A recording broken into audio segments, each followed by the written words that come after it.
welcome to Joy Kids Online Service. Welcome buat kalian yang baru pertama kali nonton ataupun sudah sering menonton, baik yang ada di Jakarta, Surabaya, Palangkaraya maupun di kota-kota lain. We are so happy to meet all of you. Nah, sekarang sebelum kita memulai ibadah kita pada hari ini, mari kita yel dulu biar semangat, oke? Joy, yes, yes, yes, I'm awesome. Sekali lagi ya. Joy, yes, yes, yes, I'm awesome. Halo semuanya, yes kita jumpa lagi di Joy Kids. Nah kita mau semuanya semangat yuk, lomba-lomba dulu. Akhirnya digerak-gerakan dulu, kita mau nyanyi sama-sama ya. Siap sama-sama, oke? Tepuk tangan yuk.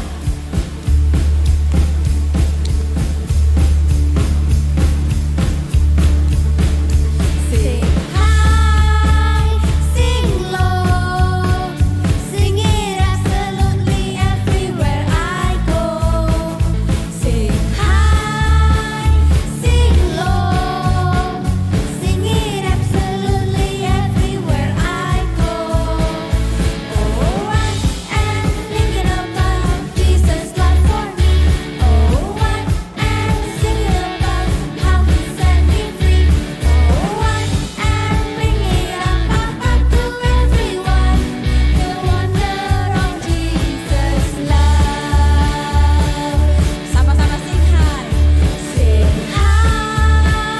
sing low, sing it absolutely everywhere I go. Sing high, sing low, sing it absolutely everywhere I go. Oh, I am thinking about Jesus' love for me. Oh, I am thinking about how He set me free. Oh, I am bringing up to everyone the wonder of Jesus' love. Sekali lagi sing high, sing low, sing it absolutely everywhere I go. Sing high, sing low, sing it absolutely everywhere I go. Oh, I am thinking about Jesus' love for me. Oh, I am singing about how He set me free. Oh, I am bringing up to everyone the wonder of Jesus' love. The wonder of Jesus' love. Tepuk tangan dong buat Tuhan Yesus kita. Tuhan yang punya kasih yang begitu besar buat kita semuanya. Semuanya siap-siap ya. Oke, tangannya jangan sama-sama yuk. Siap-siap semuanya. 1, 2, 3.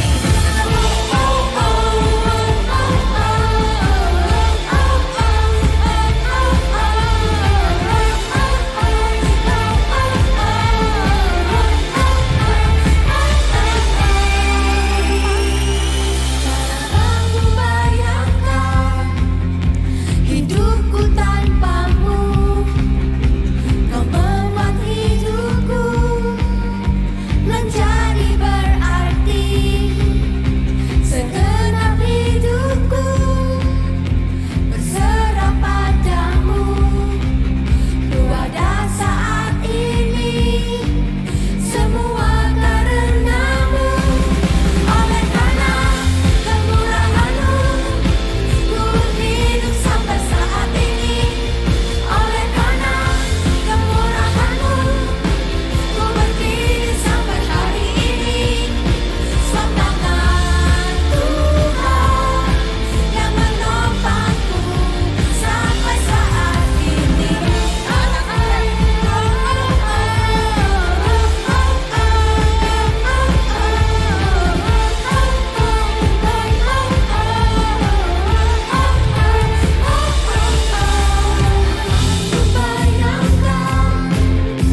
Tuhan, terima kasih Tuhan.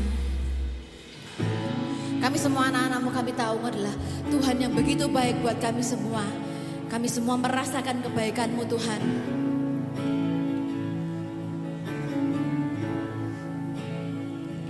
I love you Lord, for your mercy never fails me. All my days I've been held in your hands. From the moment that I wake up until I lay my head, I will sing of the goodness of God.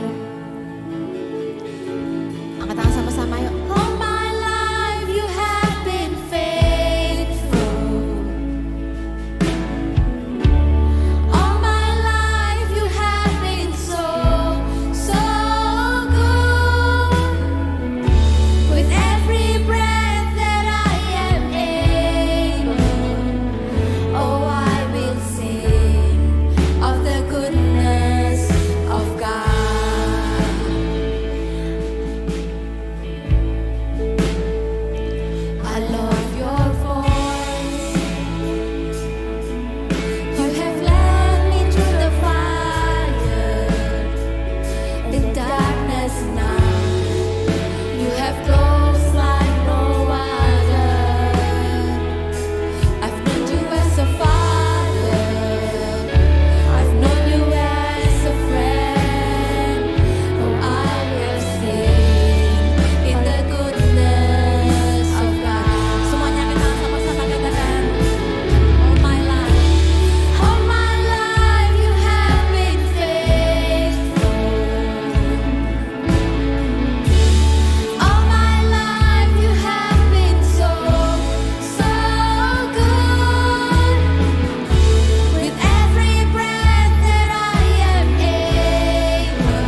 kehidupan kami ya Tuhan. Terima kasih Tuhan, kami semuanya siap dengan firman-Mu. Semua yang siap dengan firman, semua katakan amin.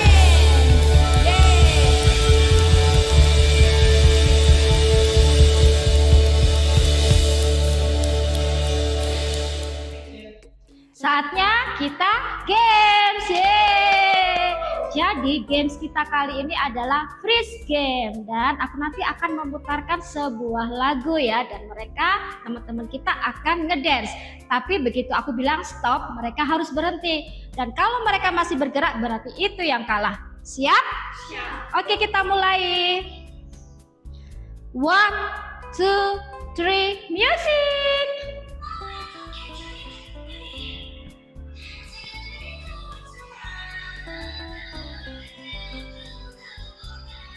Stop. Hebat mereka. Tapi yuk kita coba lagi ya. 1, 2, 3, music.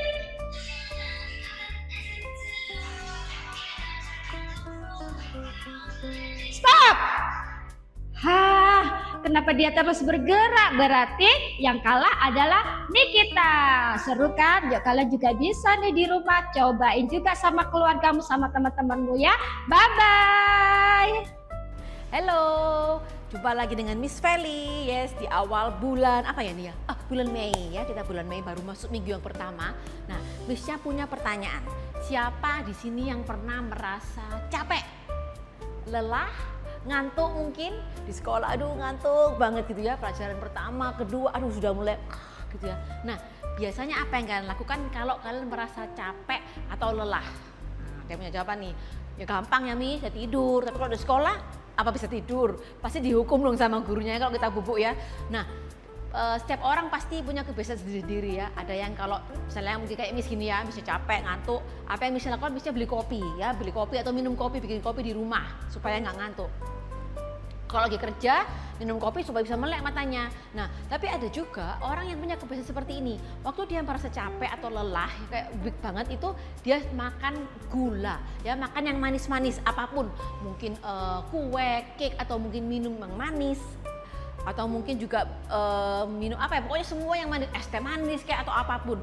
Nah, atau bahkan ya ada juga orang yang tidak merasa capek, tidak merasa ngantuk, tapi suka makan yang manis-manis atau ada sebutan namanya sweet tooth. Apa itu Miss? Nah, hari ini mungkin kita akan dengar beberapa istilah yang agak asing ya, tapi kita mau dengar sama-sama lah, enjoy aja. Sweet tooth itu adalah orang yang suka makan makanan manis ya, jadi kayak craving banget ya, bisa dikatakan gampangnya pencinta makanan manis ya. Jadi dia suka banget kalau dia dikasih misalnya terang bulan atau mungkin dikasih coklat cake atau mungkin diberi apalagi ice cream. Pokoknya yang seperti itu dia itu suka banget makannya, dan itu sering disebut sebagai mungkin kayak comfort foodnya dia gitu ya. Nah, jadi tapi ada juga yang gini ya, orang yang merasa gini, kalau aku makan manis aku bisa kayak ada sugar gitu, sugar rush, supaya aku jadi semangat lagi gitu ya. Anak kecil-kecil kadang marah orang tuanya kalau mau tidur, jangan makan yang manis-manis ya, nanti nggak bisa bobo. Karena ketika kita makan manis itu kayak ada sesuatu yang mendorong kita jadi lebih semangat.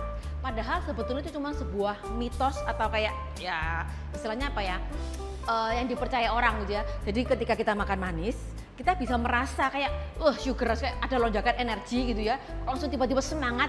Tapi ternyata setelah kita makan manis beberapa waktu kemudian, kita tetap akan semakin merasa apa, capek dan ngantuk justruan. Karena apa? Sebetulnya nggak ada istilah sugar rush ya, itu adalah mitos. Anak yang kecil yang habis makan manis langsung hiperaktif itu cuma mitos.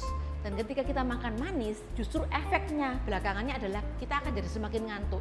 Jadi kalau seandainya kita merasa weak, lemes-lemes, ketika kita makan gula, sesaat kayak tipu-tipunya itu kita merasa kita semangat, tapi ternyata itu adalah hanya tipuan, dan akhirnya kita endingnya apa? Berakhir dengan rasa capek. Jadi efeknya itu menipu gitu. Jadi sugar rush itu hanyalah mitos, dan jadi mungkin kalau orang tua kita sekarang ngomong bisa kasih tahu ya, mom, dad itu mitos gitu ya. Tapi ya makan gula itu nggak bagus, karena ya makan gula itu banyak sekali efek, tapi kita nggak bahas soal itu.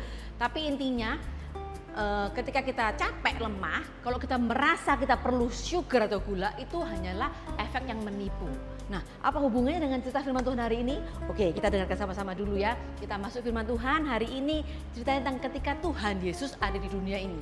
Tuhan Yesus pada waktu itu dia lagi perjalanan ke Yerusalem dan dia melewati sebuah perbatasan Samaria dan Galilea. Ya, waktu dia masuk ke sebuah kampung atau sebuah area, lalu tiba-tiba dia didatangi oleh 10 orang yang berpenyakit. Tahu nggak penyakitnya apa? Penyakit kusta, ya. Penyakit kusta itu penyakit apa? Itu adalah penyakit kulit. Ya kalau pertama mungkin kulitnya kayak cuma putih-putih doang gitu ya mungkin. Setelah itu lama-lama semakin parah dan akan menggerogoti, bahkan bisa membuat ini ya, anggota tubuh kita itu kayak putus sendiri gitu. Nah di zaman itu orang sakit kusta itu dianggap sebagai orang yang terkutuk. Jadi dia nggak boleh berkumpul sama orang pada umumnya karena penyakit itu menular dan memang nggak bisa disembuhkan pada saat itu gitu kan, karena kan mungkin pengobatannya belum canggih ya. Nah akhirnya mereka harus diasingkan. Lalu ya itu di tempat yang Tuhan Yesus lewati itu adalah sebuah kampung yang kebetulan ada orang 10 itu yang penyakit kusta. Lalu mereka teriak-teriak dari jauh, Yesus Tuhan kasihanilah kami gitu ya. Waktu Tuhan Yesus lihat mereka, Tuhan Yesus merasa kasihan, lalu Tuhan bilang, pergilah kepada imam-imam, minta mereka memeriksa badanmu.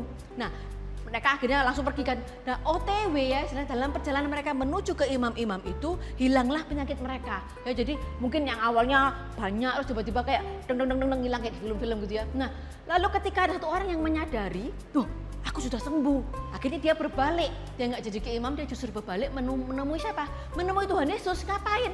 Dia bersujud, dia mengucapkan terima kasih kepada Tuhan Yesus. Bukankah tadi ada 10 orang yang aku sembuhkan? Ya, kita di awal dengarkan ada 10 orang. Kenapa yang kembali cuma 1?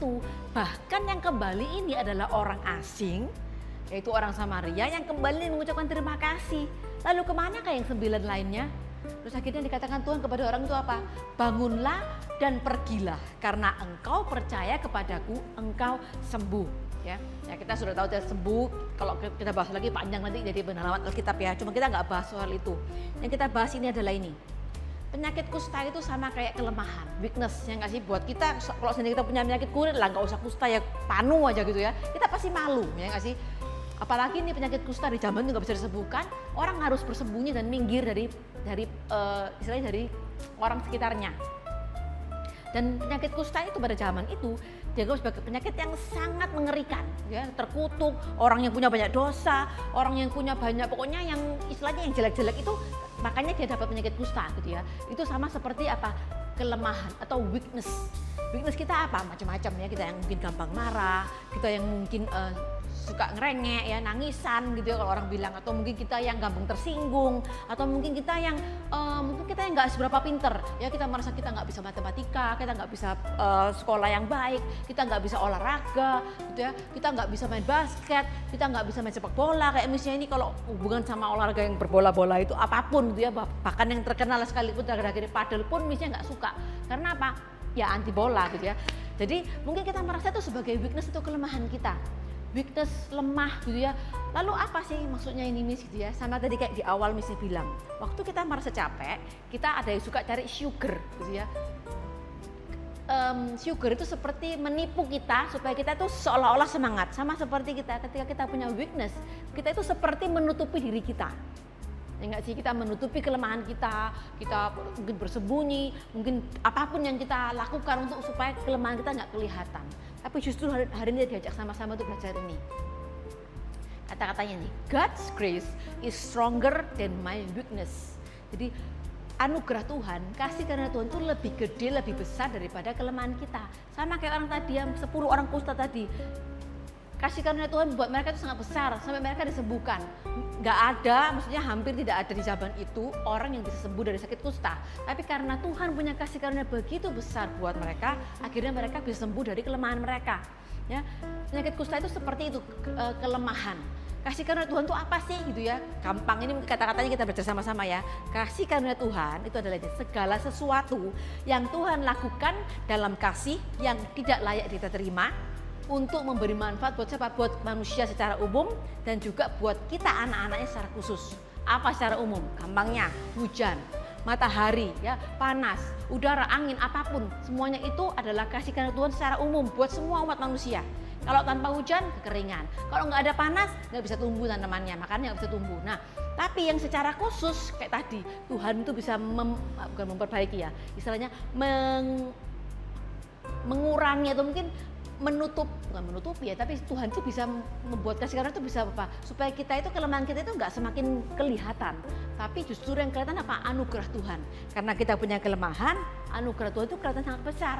Ya, sama kayak orang kusta tadi, kalau seandainya Tuhan nggak punya kasih karunia atau anugerah dalam mereka nggak bisa sembuh. Ya, karena ini, makanya sama-sama belajar nih.